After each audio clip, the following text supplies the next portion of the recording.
Boa noite a todos e a todas. Sejam bem-vindos a mais uma reunião pública aqui na Casa Espírita Irmãos em Cristo, do qual cada uma delas cumpre um grande mistério, que é de levar a tradução da doutrina evangélica. Me refiro evangélica através do Evangelho de Jesus, este que está aqui em minhas mãos. Claro, tem várias edições, mas é a partir dele o estudo das terças-feiras, onde cada um dos palestrantes, que temos hoje o seu Chico Martins, tenta traduzir da melhor maneira possível para que nós possamos efetivamente colocar em prática. Antes, porém, gostaria de convidar todos que, se assim desejarem, fechar os olhos, para que nós possamos mentalizar na egrégora presente neste ambiente, de paz, de luz, de harmonia, para que toda a espiritualidade que aqui está possa nos assistir e, sobremodo, aqueles que vêm em busca de auxílio, sobretudo também os nossos irmãos desencarnados, que, como nós, precisamos do auxílio divino para que possamos subir a escada do processo evolutivo. Em nome de Maria Santíssima, de Jesus e de toda a pleiade dos irmãos em Cristo que trabalham no plano espiritual, aos médiuns e todos aqueles que fazem parte da corrente do plano espiritual nas assistências das reuniões mediúnicas. Que assim seja, graças a Deus. Convido a nosso irmão Wellington para que possa fazer a leitura de um livro Minuto de Sabedoria. Boa noite a todos. Renove sua saúde por meio de afirmações positivas. Todas as suas células e seus órgãos cumprirão integralmente seus deveres, se você não os maltratar com pensamentos negativos de descrença, de medo, de raiva, nem de vingança. Envie pensamentos positivos de saúde a seus órgãos e células e forneça a seu corpo alimentos sadios, para não lhe dar demasiado trabalho.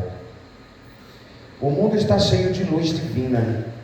Procure percebê-la e sentir em si as irradiações benéficas que se derramam sobre todas as criaturas, aproveitando ao máximo o conforto que isto lhe trará ao espírito. Olhe tudo com os olhos de bondade e alegria.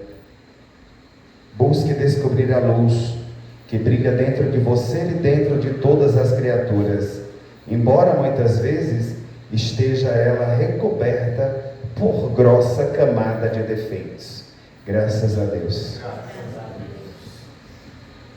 O Evangelho de hoje se encontra no capítulo 11, intitulado Amar seu próximo como a si mesmo, e a palestra de hoje, A Fé e a Caridade, do qual narra o seguinte: Eu vos disse ultimamente, meus caros filhos, que a caridade sem a fé não basta para manter entre os homens uma ordem social capaz de tornar felizes. Devia ter dito que a caridade é impossível sem a fé. Podereis encontrar em verdade impulsos generosos mesmo nas pessoas privadas de religião, mas essa caridade austera, que não se pratica senão pela abnegação, pelo sacrifício constante de todo interesse egoístico. Não há senão a fé que possa inspirá-la, porque não há senão ela que nos faça levar com coragem e perseverança a cruz desta vida. Sim, meus filhos, é em vão que o homem, ávido de prazeres, se queira iludir sobre a sua destinação deste mundo, sustentado que lhe é permitido não se ocupar senão da sua felicidade. Certamente, Deus nos criou para sermos felizes na eternidade. Entretanto, a Deus, a vida terrestre deve servir unicamente ao nosso aperfeiçoamento moral, que se adquire mais facilmente com a ajuda dos órgãos e do mundo material, sem contar as vicissitudes comuns da vida, a diversidade dos vossos gostos, de vossas tendências, de vossas necessidades, é também um meio de vos aperfeiçoar em vos exercitando na caridade, porque não é senão a força de concessões e de sacrifícios mútuos que podereis manter a harmonia entre elementos tão diversos. Entretanto, tendes razão afirmando que a felicidade está destinada ao homem neste mundo, se a procurais não nos prazeres materiais, mas no bem. A história da cristandade fala de mártires que foram ao suplício com alegria. Hoje, e em vossa sociedade, não é preciso, para seres cristão, nem o holocausto do mártir, nem o sacrifício da vida, mas única e simplesmente o sacrifício do vosso egoísmo, do vosso orgulho e da vossa vaidade. Triunfareis se a caridade vos inspirar e se a fé vos sustentar. Espírito Protetor, Cracóvia, 1861. Agora, passar ao palestrante de hoje, seu Chico Martins, que, como eu disse no início, haverá de traduzir as palavras do Evangelho para que seja um desafio nosso colocar em prática.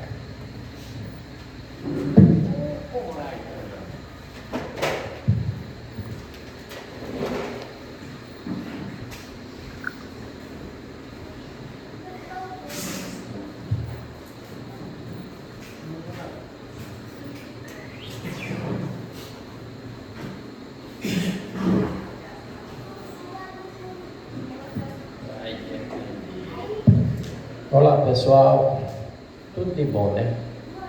A correria do dia a dia, nós estamos aqui testando os nossos conhecimentos e equilibrando entre matéria e espírito. Meu cordial boa noite para todos vocês. Que todos se sintam à vontade, se sintam em casa com a nossa mãe, nossos pais, fazendo aquelas oraçõezinhas. E a gente só tem tempo de se reunir por aqui. E aqui nos traz, nessa noite de hoje, um pouco a fé e a caridade. Amar o próximo como a si mesmo. Capítulo 11. E item 13, no Evangelho, segundo o Espiritismo, nos traz isso. Sempre eu gosto de mostrar um pouco, né? Religioso gosta sempre de fazer a caridade, está comigo. Mas vamos em frente. Aqui temos o Evangelho segundo o Espiritismo, em abril de 1864, quando foi publicado por Kardec. E ele nos fala, no Espiritismo, a fé e a caridade são inseparáveis. A verdadeira fé inspira a abnegação contra o egoísmo, tornando a caridade possível. A caridade, por sua vez, transcende a esmola material, englobando a tolerância, o perdão, o amor ao próximo. Sintetiza no lema: fora da caridade não há salvação. Veja que transcende. Transcende significa vai além da sua imaginação, da sua bondade, do seu tempo, de tudo isso. Transcender.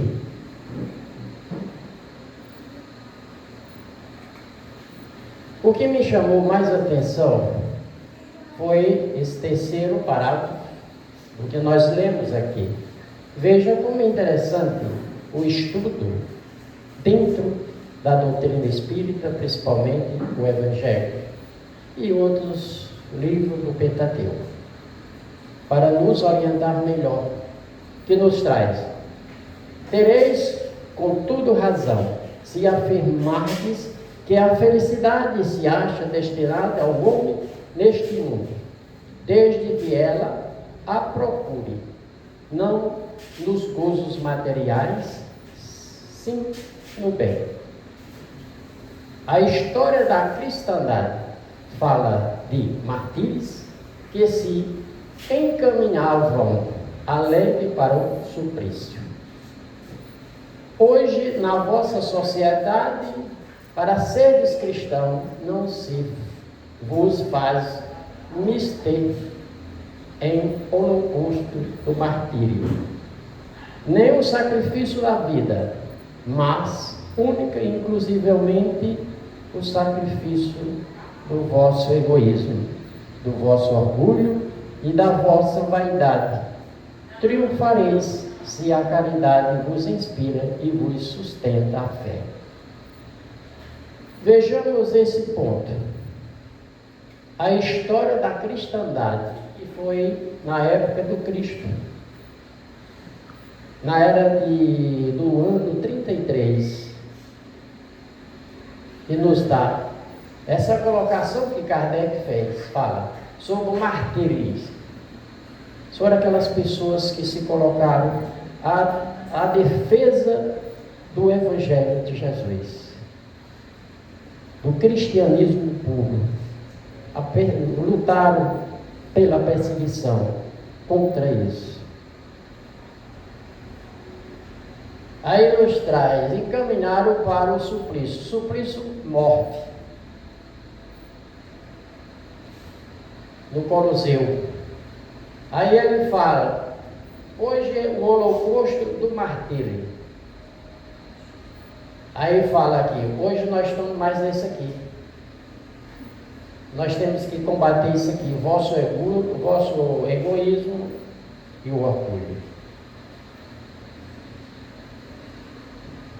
Isso aí é o que nos pertence a combater. Que nos traz a história da cristandade, onde tudo começou pela fé de uma mulher e um homem orgulhoso e egoísta. Nos anos 33, nos anos 40, no ano de 58, aonde teve todo o desenrolar dessa história. Uma mulher de muita fé e um homem de orgulho e de egoísmo. Essa mulher nos traz um grande exemplo de luta de fé. Lívia, esposo de Letúlio, Públio Letúlio, senador romano, que trabalhou na crucificação de Jesus, mas não diretamente, mas pelo seu orgulho. Lívia, esposa dele, tinha 3 filhos. Tinha 2 homens e uma menina, que era o xodó do seu pai, Públio Letúlio. E adquiriu a lepra.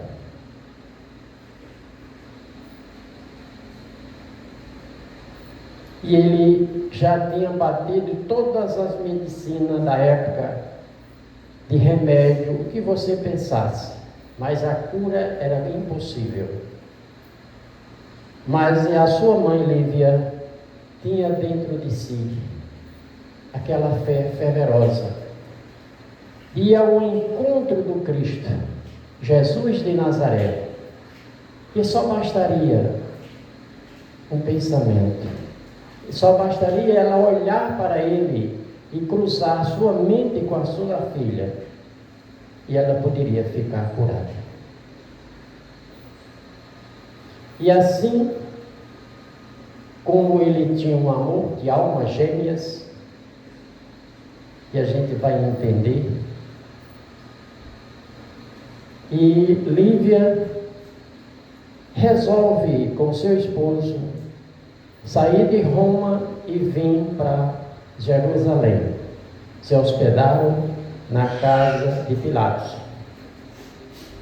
Mas tinha um grande amigo do seu esposo, chamava Flamínio, e tinha uma propriedade, uma chácara, bem nas proximidades de Cafarnaum. E tudo foi combinado, e ela veio com seus 3 filhos, a sua filhinha enferma. A busca da cura para sua filha. Eu comparo essa história como um centro espírita, que a gente vem buscar algum esclarecimento, com muita vontade. E aí rolou festa, rolou banquete de boas-vindas, através de Pilatos. Tudo isso que eles foram muito amigos, um era governador e outro senador.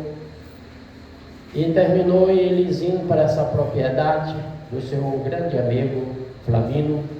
E aí é onde começa a desenrolar toda a história da cura da menina Flávia.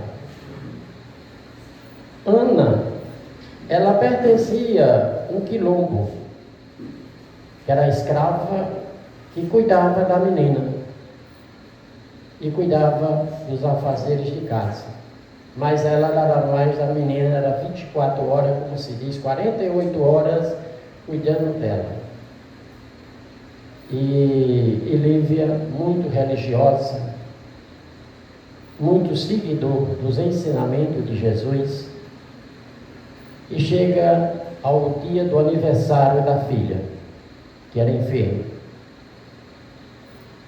E o pai chega para ela e diz: minha filha, você hoje pode pedir o que você quiser, não importa, aqui é uma ordem de um pai. E ela olhou para ele e disse: pai, eu só quero uma coisa, ir ao encontro de Jesus de Nazaré, esse profeta que estão curando as pessoas. Aí é como se diz a história, um senador, num patamar de orgulho e tudo isso, ele calou-se, ficou pensativo. Lívia chega para ele e diz: temos que cumprir esse pedido. Mas como é que eu vou? Eu não posso, eu não vou vestir essas roupas desses mendigos, um homem tão frágil. Eu não sei, eu não entendo o que essa pessoa faz, que as pessoas falam tanto de Jesus. Você veja o tamanho do orgulho. Mas mesmo assim ele saiu na calada da noite, logo ao pôr do sol. Foi a Cafarnaum. Chegou lá, começou a apreciar a beleza, a ver a natureza, o esplendor das estrelas. E você sabe que quando a gente entra nessa sintonia, nós começamos a trabalhar no paralelo. E de repente encontra aquele homem de túnica, cabelos longos, olhos bem definidos, e vem ao encontro do senador. Não precisou ele nem ir lá, porque Jesus ele fazia o teletransporte e ele aparecia. Aí tudo bem, e começa a toda essa história da cura.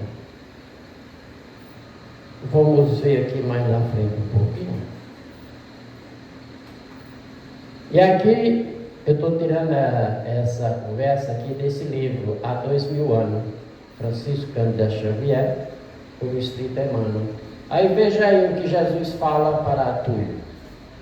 Sim, não vem buscar o homem de estado superficial e orgulhoso, que só os séculos de sofrimento pode encaminhar ao regaço do meu Pai. Venho atender, a suplicar de um coração desditoso e oprimido. E ainda assim, meu amigo, não é o teu sentimento que salva a filha leprosa e desvalida pela ciência do mundo, porque tens ainda a razão egoística e humana. É assim, a fé e o amor de tua mulher, porque a fé é divina. Basta um raio sórdício de suas energias poderosas para que se pulverize todos os momentos da vaidade da terra. Isso aí foi o que Jesus falou para o senador romano.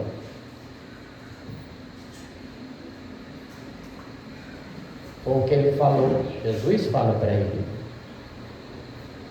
E é esse mesmo tempo que Túlio Letúlio estava com Jesus, e como eu digo a você, com o pé atrás, será que é verdade? Ou não? A sua mãe Lívia e Ana, sua escrava, rezando fervorosamente ao leito da sua filha enferma. De repente, ela os coloca a mão para saber se a febre tinha cessado. A filha vai e se senta no seu leito e pergunta pelo seu pai. E foi uma glória em teu nome, Senhor, a cura da menina. E a história continua. E seu pai volta para o lar. E quando ele chega, a mãe Lívia, a filha e a escrava coberta de felicidade. E a menina estava curada. E ela pede: por que estás com essa cara tão fechada? Ele disse: eu fui ao encontro desse que vocês chamam Jesus. Aí a Lívia chega para ele e diz: pois não, esse que você diz que é Jesus foi quem curou a nossa filha. Como é que você prova que ele foi quem curou? Porque ela já recebeu todos os tratamentos possíveis da medicina. E quando a gente trabalha esse tratamento, futuramente vem poucos tempos, que não faz tempo, vai a reação da medicação e ela vai ser curada. Vocês estão numa dimensão do orgulho. Pela a casa aqui, se nós fosse contabilizar as pessoas que vieram nesse pé atrás em busca de esclarecimento, nós já teríamos que fazer um galpão imenso aqui. Mas nós temos a nossa caminhada, nós somos da matéria. Mas tudo bem, a história continua. Aí houve o quê? A necessidade de Lívia agradecer a Jesus pela cura da sua filha. Ela não contou tempo nem barreiras, se trajou-se como o povo do Oriente, roupas simples, e colocou o pé na estrada e foi ao mar da Galileia encontrar com Jesus. E ela chega a Jesus e o agradece. Quem fica tomando de conta? A sua escrava dos teus 3 filhos. Voltando um pouco à história, quando Públio Letúlio chega a Jerusalém, houve uma manifestação. Um filho de um fazendeiro bem atuante na cidade começou a fazer um protesto. E esse filho foi preso, condenado à escravidão. E ele nunca teve notícia desse filho durante 10 anos. Pegando a história, raptaram o seu filho mais novo, o filho de Lívia. Mas ela nunca perdeu a fé de encontrar o seu filho. Mas o encontro com Cristo.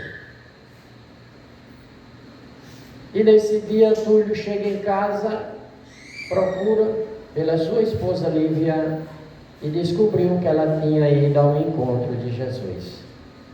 E ele espera ela, e quando chega ele diz: de onde vem com essas vestes imundas, mal vestidas? Você é uma senhora do Senado, uma senhora de posição social, se dá a uma pobreza dessa. Você vê o tamanho do orgulho do cara. E a história continua. E ela diz: eu fui ao encontro do mestre, esse que curou a nossa filha. Então, a partir de hoje, a escrava vai ter outro trabalho, a filha já está curada, e você vai cuidar dos filhos, e a partir de agora nós estamos separados. Nós não vamos mais conviver como marido e mulher, porque você está me traindo à corte. E aí a história começa a desenrolar. Ele manda trazer de Roma professores para poder educar os seus 3 filhos, principalmente a menina, Flávia. E o orgulho de um lado do pai. E chegou um tempo de o pai deixar mais ainda a família e viajar aos seus negócios, às suas obrigações de senador. Mas Lívia e sua escrava e sua filha estavam sendo perseguidos por Pilatos para os fins bem negativos. Ana, percebendo a sua escrava, e fala: olha, vamos fazer o seguinte, vamos viajar próximo, depois de Cafarnaum, tem um grande amigo que trabalha os evangelhos de Jesus, Simeão. Todo mundo já viu falar em Simeão, um velho, rústico, rezador. Me levei de Souza lá. Mas aí, em frente aonde ele morava, no seu rancho, tinha uma grande cruz de madeira, representando o cristianismo, os cristãos. E Lívia se é escondida. Tórquenos, que era um dos capatazes de Herodes, e chega lá por fim da força resgatar Lívia. E ele nega em nome do Cristo. E ele nega em nome do Cristo. E ele vai ao suplício, à tortura, a massacrado. Mas ele sustentou a palavra. E esse carrasco coloca Simeão na cruz. E quando estava solteando, batendo nele, amarrado nas cruzes, a cruz cai e mata esse cara torquemado. Eis a caminhada. E Lívia aparece e diz: soldados, todos vocês descem dos cavalos e vamos enterrar o nosso pastor e enterrar aquele perseguidor. Mas aí, desenrolada a conversa toda, houve uma grande perseguição aos escravos da época, porque convivia, sabia onde estava. Foi muita gente por sacrifício. A perseguição dos cristãos. Não era fácil, gente, defender a sua bandeira de cristão. Com 15 anos de permanência em Cafarnaum, eles viajam de volta para Jerusalém. E chega lá, um dos grandes amigos, Flamino, que era amigo do senador Públio Letúlio, adoece. Apenas ele ia fazer uma pequena visita. E a guaridade dele, algumas explicações, mas nada de caridade para ele. E ele dizia: não, está no fio, cara. Você vai ter um pouco de paciência e o remédio é a morte. Aí a história começa a desenrolar. Ele morreu. E fica a viúva. Não estou bem lembrado do nome dela. Lívia assume a maternidade dela, cuida por 3 anos a sua amiga, velando a verdadeira caridade da sua filha e dessa grande amiga. E nesses 3 anos ela ficou fora das catatumbas, aonde se encontravam os cristãos. Mas quando a comadre dela faleceu, desencarnou-se, Lívia vai ao encontro dos seus amigos nas catatumbas, se vestida de pessoas bem humildes. Aí é onde há a prisão. Aí é onde há a prisão de todos os cristãos. E são milhares, mas muita gente mesmo foram presos. E no meio dessas pessoas estava uma pessoa da nobreza, eu posso dizer Lívia. E todos, devido a uma grande festa, e Públio Letúlio ia receber a coroa de ouro, como um dos melhores senadores. Uma grande festa estava sendo preparada para ele. E essa festa era justamente nesse setor aqui, o holocausto do martírio. Milhares de pessoas foram colocadas na arena dos leões para ser aquele espetáculo. Mas primeiramente era apresentado toda a riqueza que representava o governo, o reinado. Mas na hora de se colocar essas pessoas para a arena, Lívia, mais depressa, que ela tinha sido reservada para outras conversas, Lívia diz: Ana, me dê sua roupa. Para quê, minha patroa? Você vai saber. Não, mas eu sou seguidor também, eu quero ir. Ela disse: mas não vai dar certo. Tirou todas as suas joias e o trocou. Ela ficou com a roupa de Lívia e ela vestiu simplesmente a roupa da sua escrava.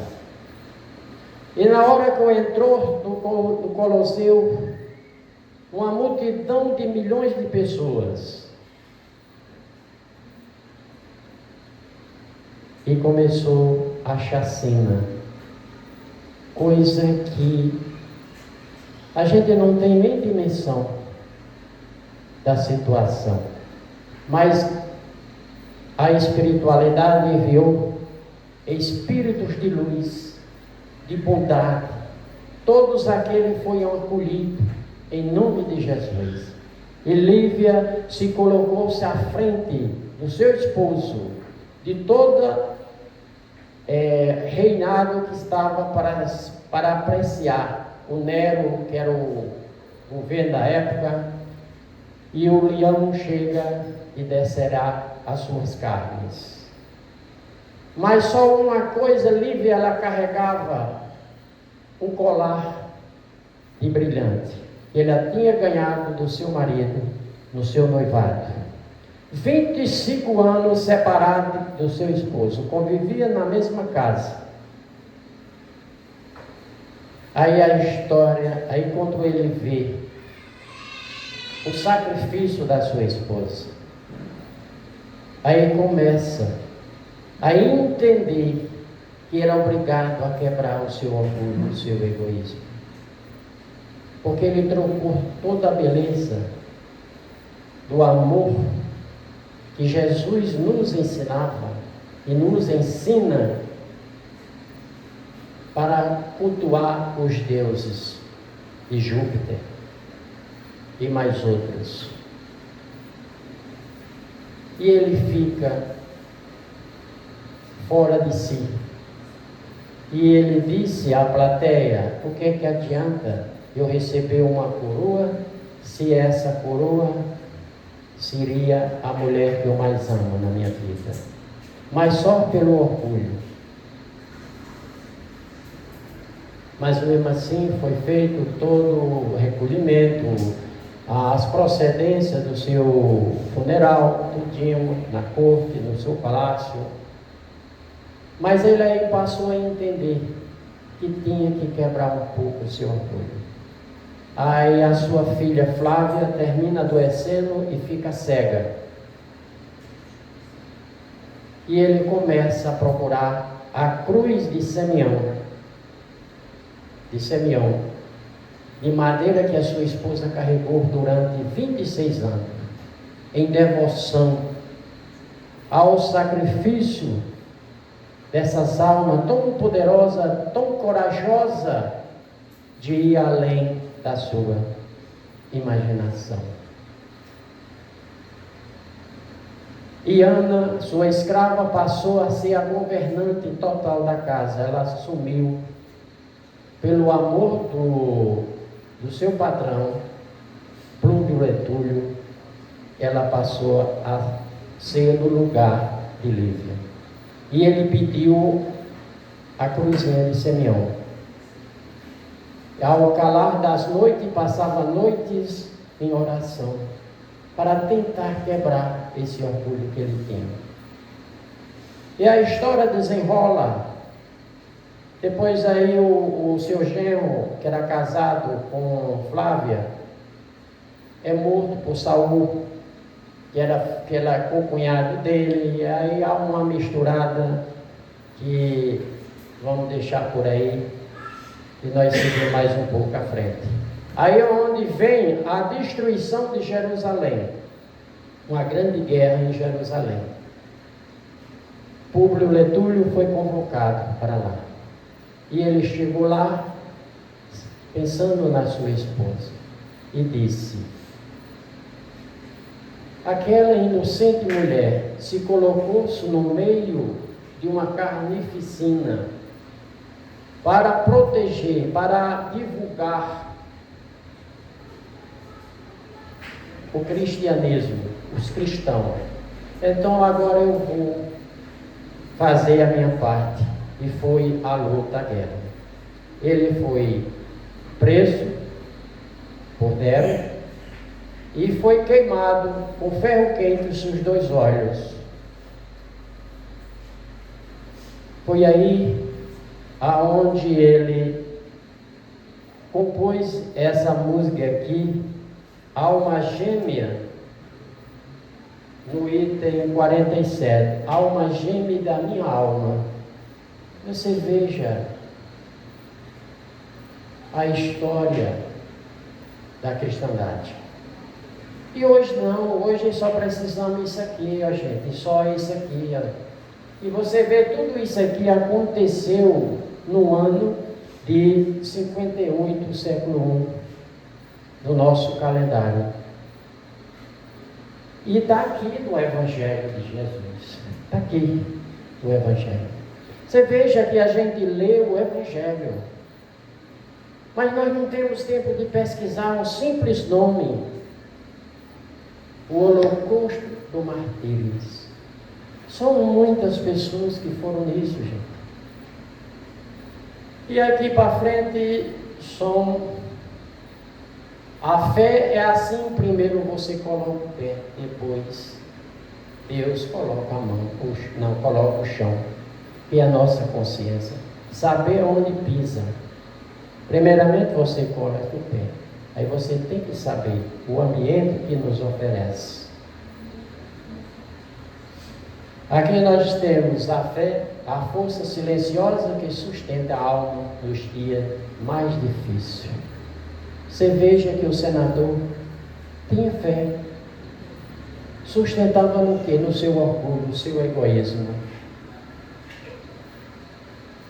Tem muita coisa aqui, mas eu achei tão interessante a essa história desse livro há 2000 anos, para a gente entender o que estamos fazendo aqui. Tem um fenômeno. Por quê? O que nós fazemos hoje aqui, ele vai refletir lá na frente, gente. Ah, se eu soubesse. E aqui nós temos Kardec. Espiritismo vem reafirmar os ensinos de Jesus com a máxima: fora da caridade não há salvação. Nossa doutrina não prega que fora do Espiritismo não há salvação. Pois bem, sabe que o Cristo não fundou nenhuma religião. Por isso mesmo, respeita a liberdade de crença de todos os seus irmãos em humildade. Você veja que Jesus, apesar de tanto sacrifício, tanta dor, tanta perca, mas ele chegou a tocar o coração do senador. E aí vem o segundo livro, que é 40 anos depois, aonde Letúlio volta como escravo. Aí é a sucessão da história. Quem sabe depois eu conto essa história para vocês, e é bem interessante essa história. E aqui está aí a minha mensagem da noite de hoje. Porque a vida é fugaz, tão veloz, tão passageira. A gente sofre demais por bobagem, por besteira. Tudo um dia se desfaz, mesmo que queira ou não, queira importar e viver em paz. Pois quando olhamos para trás, lá se for a vida inteira. É isso aí. Nós estamos aqui num grande aprendizado. Você veja que há 2000 anos, hoje nós ainda utilizamos esse livro da vida para dizer a todos vocês um grande abraço, que Jesus lhe abençoe fortemente. Namastê.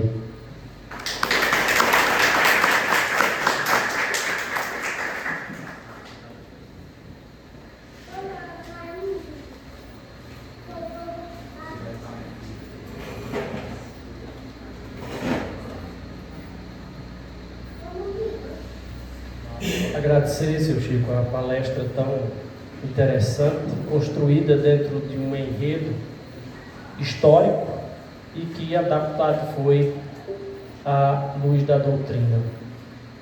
No final desse último slide, eu ali pensando, dava até, Salles, no futuro uma boa palestra.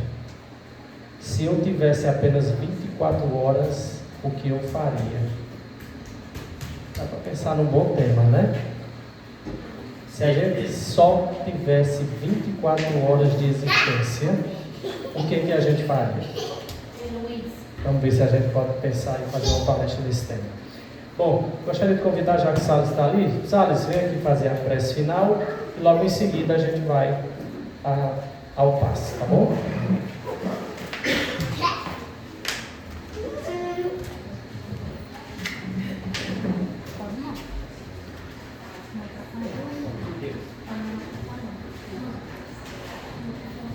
Boa noite. Boa noite. Então, meus irmãos, vamos continuar essa vibração. Iniciar dizendo graças a Deus e agradecer de coração a Jesus e dizer a Ele do quanto somos gratos pela oportunidade que Ele nos proporciona de conhecer o seu Evangelho, conhecer os seus ensinamentos, os seus exemplos de amor, as suas santas virtudes, como nós chamamos aqui. Vamos também solicitar a Jesus que possa também envolver os nossos irmãos, os nossos parentes, os nossos amigos que não puderam estar aqui nesta noite, que durante o sono físico todos possamos nos encontrar em uma grande palestra onde os ensinamentos possam se multiplicar, que cada um também possa receber esse bálsamo de amor, essa luz que ilumina, que esclarece e que liberta. E para aumentar a harmonia dos trabalhos desta noite, eu convido a todos a dizer comigo a oração de Maria. Ave Maria, cheia de graças, o Senhor é convosco. Bendita sois vós entre as mulheres. Bendito é o fruto do vosso ventre, Jesus.